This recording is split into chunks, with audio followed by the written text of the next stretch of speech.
juste face à une injustice mooy maanaam nga bañ ko gis nga dama daan toog toujours di wax ne. mais lan mooy injustice bi. xam nga lan mooy injustice bi ñun ñëpp xam nañ ne jarul ñuy def droit man sama doom yee su ma demoon laaj leen teg leen ni leen liste suppléant ak titulaire est-ce que mun naa ko dagg di naan suppléant yi dañuy ñëw dem bokk dama am rek misaal bu ma jox dafa mel ni rek Sénégal ni muy demee coupe du monde nii. ñu ni bon Sénégal day dem coupe du monde équipe yëpp dañuy yóbbu 23 jours wala 25 jours ñu ni ko mais yow non non da ngaa def erreur wala birki démb bi ñuy defar laser yi ñu ne ñu non waaw def ngeen erreur boobu léegi donc ñoom Sadio Mané du ñu dem et cetera wut leen 11 jours yu dem loolu fan la tegu alors que les autres. donc yow dissociation liste bi amul benn fondement légal. xoolal may mën a dafa c'est une non dafa amul sens laa la wax amul sens. amul dara lu mu lalu lu dul loo xamante ni nii dañ ko def noonu man xaw ma lan la. donc que ce soit pour Benno parce que dissociation bi. ça a touché Benno ça a touché ak liste Yewwi Askan Wi yëpp kenn waru ko mën a kuppati noonu. le conseil constitutionnel dafa def lu ko neex. donc waruñu bokk purement et simplement bu fekkee ne seen liste yi respecté wul. ay ponk yoo xam ne ce sont des ponk nu mu tudd da leen di invalider. effectivement fa laay ñëw. xam nga une juridiction day jël ses responsabilités li tax ma koy waxee nii parce que boo demee dans l'histoire constitutionnelle de grands juges ont été destitués pour avoir pris leurs responsabilités. Pakistan constitution bi da doon wax ne boo solee tenue mënoo nekk chef d'État. Il y avait un juge qui dirigeait la Cour suprême qui s'appelait Mohamed Chaudhry pervers Moucharaf ma koy fàttaliku. Moucharaf ne moom dafay présenté wu. Mohamed Chaudhry ni ko du ci dal jour bi cour bi bëggee statuer mu ñëw encercler leen ak armée bi. mais dañoo jàppoon ne la décision dañ ko armée ñoom dañu leen mettre le couteau sous la gorge. ay ñëw rek et Pervez Moucharaf a eu beaucoup de problèmes. noppil bu mu dissoudre leen ñu coup d'état ko fii Mamadou Tandian mu ñëw ne dafay def référendum pour dem 3e mandat comme ni nga waxee rek mu am benn daam. boo jiite woon la cour constitutionnelle du lycée ñu tuddee ko Fatimata Salifou Bazey dam bi ni ko mënta ne jigéen de ni ko li nga bëgg a def nii mënta ne mu waxaat ñëwaat à la charge dam bi ni ko li nga bëgg a def mënta ne mu dissoudre pour ba ñu coup d'état ko pour dire que justice dafa am nu muy téyee état surtout bu dee cour constitutionnelle wala cour suprême mais conseil constitutionnel dafa mel ni dañ ko jox commande mu def ko. dañ ko def commande. waaw. lan la waroon def d'après yow. xam nga ñun bu ñuy jàngat conseil constitutionnel li muy wax dañ koy teg ci baaram parfois sax am na foo xamante ni dañu naan lii pour conseil constitutionnel jéggi ko dina metti trop moom ci boppam dafa ñëw mu ne lii di parrainage képp koo xamante ni nii indil nga ma lu ëpp damay rëq sa ndigg moo ko wax élection présidentielle 2019 lañ ko njëkk a généraliser. am ñu ëppale bi mu ñëwee moom mu changé sa jurisprudence sur la base d'un arrêté du ministre de l'Intérieur mais dafay fàtte ni moom du arrêté boobu noonu bi nga xam ni mooy contrôler parrainage ci lay rëq ndigg ñi ëppale mais ci arrêté bi nga xamante ne mooy fixer les conditions de dépôt la te boo xoolee arrêté boobu noonu même ministre bi moo koy jël élection présidentielle comme élection législative gis naa sax keroog l'ancien ministre Aly Ngouille Ndiaye dem na sax wax ni professeur Ngouda dafa juum il a parlé avec affection pour de man parce que mos nañ daje quand même dans un kii loo xam dama ko doon expliquer pour que nguuru Sénégal jël ay mesures sax boobu noonu man sax maa bëggoon may loolu nguuru Sénégal mais c'est pour dire que conseil constitutionnel ci côté boobu noonu dafa waroon a disqualifier Benno Bokk Yaakaar. carrément mais carrément parce que bu parrainage ëppee mooy lan. mais may mën suñu bàyyee le plafond ëpp. parce que su matul dañ lay dàq. waaw et puis le plafond bu ëppee mooy maanaam da ngay créer la technique de l'assèchement xam nga parrainage dafa am 3 techniques vicieuses la technique de l'assèchement la technique de pression et la technique de coup de pouce ma commencer sur la technique de coup de pouce maanaam ma jël jox la gis nañ fii am suñu ngay wax fii loolu mooy la technique de coup de pouce mu am la technique de pression. man mosuma parrainé kenn parce que su ma parrainé woon kenn ñu ne Ngouda fii la far et pourtant c'est une pression doo gis suñu xalif généraux yi di ko def. peut-être que yow mii doo parrainé kenn parce que bëggoo ko def. je n'ai pas parrainé voilà parce que c'est ça mooy la technique de pression mu am beneen technique da ñuy tuddee ko la technique de l'assèchement. bu ñu bañee maintenant bu ñu bëggee parce que dafa am parti yoo xam ne ñëpp yamuñu doole ñëpp amuñu même koom-koom da ngay gis élection présidentielle Benno Bokk Yaakaar dañ doon wax ñoom 3 millions de signatures la ñu bëgg sur un fichier de 6 millions. et d'ailleurs la Cour de justice de la CEDEAO loolu la ñu wax ni ñu dinaa ci ñëw léegi boo bañee assèchement da ngay teg plancher ak plafond maanaam ni plafond bi bu ko kenn dépassé loolu pour lan la parce que législateur bi bëggul kenn dépassé ko pour mën a assécher créer benn sécheresse pour que ñeneen ñi duñu mën a am parce que da ngay porter atteinte à la liberté de candidature.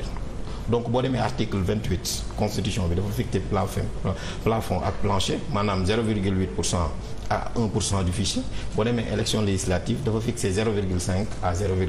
mais donc bu ñu toppoon li nga xam ne moom la ñu tënk. mooy yoon.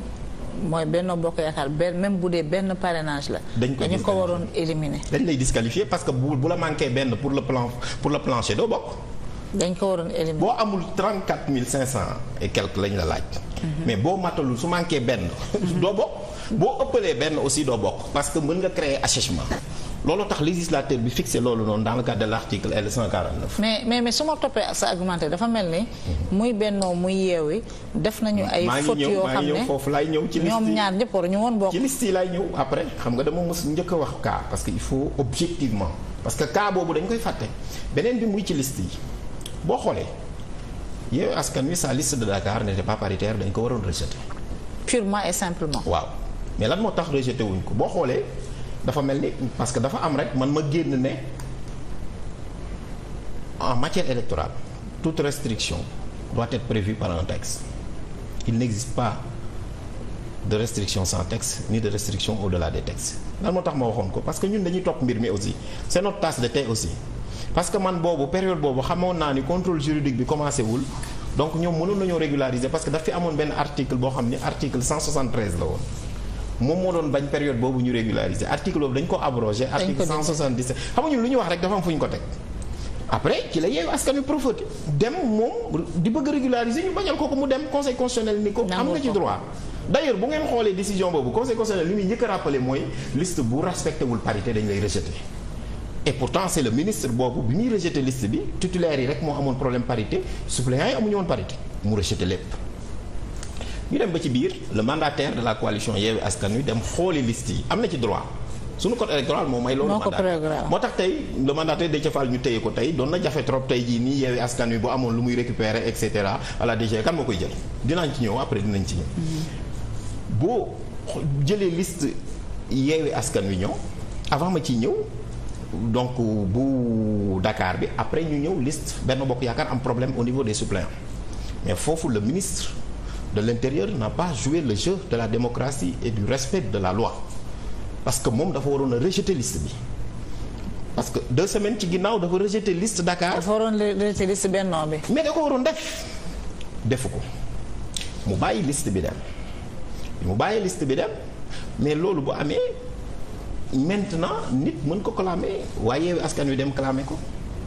conseil constitutionnel moom li mu waxoon ci début bi ni liste bu respecté wul parité li lay rejeté moom mu ñëw nag xaaj décision bi ci digg bi coupé liste bi ni fi am problème parité rek moom la ñuy kenn xamul loolu lan la Yewwi Askan Wi ñoom seen problème ñoom ñu ñëw bi ñu ñëwee ndekete ñoom seen liste dañoo def parmi les titulaires benn dame boo xam ne amul 25 ans nit ñi dañuy fàtte ni Sénégal pour nga nekk fi député il faut nga am 25 ans donc inéligibilité la question de fond la l'âge donc boo ñëwee parce que candidature bi mënul baax mais fekk na période boobu ñoom seen liste jàlloon na ci caractère de la complétude su boobaa loi bi dafa ne DG ñoom dañuy woo mandataire bi ni ko kaay régulariser. mu changé. moom la ñu woo le mandataire de Yewwi Askan Wi mu ñëw di ko changer mais bi mu koy changer moom tamit dafa indi keneen koo xam ni mi ngi woon déjà ci liste yi. investir nañ ko déjà ci liste suppléant yi. waaw bon on peut être dur ak ñoom. waa DGE sax parce que man parfois dama naan l'administration est toujours présumée être de bonne foi mais dama jàpp ni dañoo juum te ministre bi dafa juum. nu ñu juumee ci liste. xam nga lu tax mu juum Yewwi Askan Wi mooy conseil constitutionnel moom ci boppam te foofu la mbir mi amee dans une affaire de 98 bu tudd jëf jël ak bu 2001 bu tudd Alelo amoo woon temps sax pour indil la ko dafa ne bu fekkee ni problème mu liste bu complète la wala bu complet wul au moment du dépôt la nga koy wax bu ñu ko xasee dépôt basé ba ñu saytu ko ba ñuy woote pour ñun ñi régulariser ko foofu su fa amee candidature bu am problème dañu koy invalider mais dañuy bàyyi liste bi mu continuer. dañ koy remplacer dañuy permettre le remplacement. dañ koy remplacer mais su fekkee ne le remplacement bi baaxul sax dañ ko war a invalider mais da ngay bàyyi liste bi dem boo xoolee dans la décision jëf jël ak bu jëf jël bi conseil constitutionnel dafa jël benn liste boo xam ne presque ay 8-9 candidatures baaxu ci mu dindi ko teewul liste ba dem dégg naa sànq am na ñu lay wax sunu xarit le ministre Benoît muy wax la jurisprudence de Fandène. Il oublie que le Conseil constitutionnel n'est pas lié par la jurisprudence de la Cour suprême.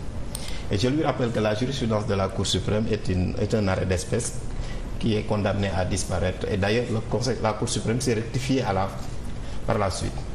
li ko Cour d'appel doon wax bi ñu demee après daf ko waxaatoon parce que amuñu woon il y avait un problème de suppléant après. Et donc dafa dellu si waat ci loolu. Bon bëgguma dellu si ci loolu. Mais xam nga. Mais fi may bëgg a ñëw mooy lenn c'est important avant ngay ñëw mooy aussi. waruñu ñëw problème boobu am c'est-à-dire que su fekkoon ne conseil constitutionnel am na gëdd gi mu am mais na jël responsabilité am rejeter liste yëpp. la liste de Yewwi et la liste de Benno. bu amoon parce que moo gën solution bi ñuy def nii di tappale fii di kii parce que loolu pour man ce n'est pas du droit. donc bu ñu basé woo ci droit. fondamentalement bu ñu basé woo ci droit. conseil constitutionnel warul woon valider la liste de Benno et la liste de Yewwi. non du tout. su fekkoon ne conseil constitutionnel dafa respecter sa jurisprudence alelu ak jëf-jëf dafay valider la liste de Yewwi Askan Wi su ñu waxee rek te yàlla tax na nit ñi dem xool la jurisprudence. problème de remplacement la donc ce ne sont pas des qualificatifs invalidants. tout à fait li la koy wan mooy conseil constitutionnel moom dans sa décision bi muy wax ci Yewwi Askan Wi lan moo leen manqué moom problème de parité la wax bi muy rejeté bi muy dindi titulaire moom dafa ne liste bi problème de parité la am alors que ministre bi moom bi muy rejeté liste bi moom visé wul loolu. la deuxième chose Yewwi Askan Wi seen liste bi ko ministre Antoine Diome di rejeté joxewul le motif dafa visé ay article bi muy rejeté maintenant bi muy wax ne Benno Bokk Yaakaar dañoo am problème dafa ne moom pour problème de parité kon nga xam ne même le ministre avait du mal à qualifier le problème de Yewwi Askan Wi léegi nag bi ñu demee foofu noonu ci la conseil constitutionnel wax ni problème mu parité la mais c'était pas un problème de parité c'était un problème d'inéligibilité maintenant pour man c'est-à-dire dafa am foo xam ne boo fa tolloo parce que la régularisation elle est inhérente à l'élection te am na foo xamante ne le juge il doit s'élever au-dessus des principes généraux du droit suñu doyen moo ko doon wax le professeur Ismaïla Madior Fall parce que am na foo xamante ne le juge c'est pour sauver le processus moom la ñuy tuddee en droit un vice non substantiel mënoon na xool xam ni ñii ñaari coalition yoo xamante ne la bu ñu demul peut-être dina am lu mu indi malgré que yeneen coalition yi dañoo am fa laay ñëw malgré que yeneen coalition yi il faut ñu respecter seen droit ñoom aussi c'est pas parce que ñoom ñeneen sa coalition yi dañoo satisfaire aux conditions de forme et de fond mais soo bëggee respecter la légitimité et le processus mënoon na wax ne ce ne sont pas des vices substantiels de nature à invalider ces listes-là bàyyi mu dem du ñu am coow lii may mën a mais comment se fait-il que ñoom ñu ñëw bëgg def loo xamante ni code électoral bi mosu koo def léegi moo tax dama naa la jox Benno Bokk Yaakaar bi mu demee conseil constitutionnel Benno Bokk Yaakaar ci boppam moo ni Yewwi Askan Wi warul bokk parce que bulletin de vote bi bu liste nationale dafa war a am photo Benno Bokk Yaakaar seen requête loolu lañ ci def pour dire que même ñoom xam nañ ni loi bi donc loolu la wax article 173-2 dafa ne ki nga xamante ne moo nekk ci bopp titulaire yi moom la ci photom di nekk boo ko deful xew na récemment en France NUPES Jean-Luc Mélenchon dafa ñëw mu ne NUPES da koy def ci étiquette am mu jox ko ministre de l'intérieur duñ ko def ñu ne ko lu tax mu ne am na affaire circulaire boo xamante ni nii NUPES mënu cee bokk léegi dama koy sectionner fii ma def parti socialiste ñoom ñu def référé conseil d'état ni ko defal leen NUPES ni ko parce que soo leen defalul NUPES ça altère la sincérité du scrutin. parce que ni leen discrimination lay indi dafa meloon ni rek. parce que décision conseil constitutionnel bi dafa indiwaat yeneen précédent yoo xam ne amuñu solution électorale. très bien et juridique am. ma jox la exemple Déthié Fall dafa dem DG ñu jox ko BAT bi mu ne da ko signé gis naa sax le directeur général des élections moom mu génn def interprétation mais interprétation boobu mu def du loi te du droit. Pourquoi? Parce qu'en droit un acte qui n'est pas signé n'est pas valable. N'est pas légal. mais may mun a yow même boo amoon tey jii nii kuy démissionné tey jii day ñëw signé la ko. bu ko signé wul ça ne veut rien dire. moom mu ñëw naan non su ko signé wul non le mandataire buy signé day authentifier ni moom lii la déposé woon mais Déthié Fall moom bi muy déposé dafa déposé woon bulletin boo am photo. may leen c'est-à-dire que tey mun nga am 7 bulletins yu am photo mandat ga 8e bi amu ko déjà discrimination am na ça altère. donc la régularité. daa meloon ni Sénégal tey wax naa ko démb doon dem coupe du monde di football. ñu ni ñëpp dañuy sol maillot mais ñun suñu équipe yaramu neen la ñuy def kan moo koy nangu. injustice totale la. waa léegi donc le conseil constitutionnel a créé un précédent boo xam ni dangereux c'est-à-dire que décision boo xamante ne la xaw ma nu ma ko créé. mais léegi c'était juste en fait, pour qu'on avance un peu.